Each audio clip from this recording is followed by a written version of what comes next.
Hello everyone, welcome back to another episode of Technologyglance. Today in this video, I'm going to guide you through how you can use speed-up tricks on MX Player.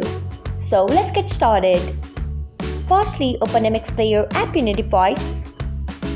Then tap on your profile icon if you haven't. Next, tap on Settings. After that, tap on Decoder. Next, scroll until you find Use Speed-up tricks. Then tick on it by tapping on it. So, this is how you can use speed-up tricks on MX Player. Thanks for watching. If you found this guide helpful, we would love it if you hit the thumbs up button below. We upload great new tech tutorials like this one every day, so do not forget to subscribe to our channel and hit the bell icon so that you will never miss another update.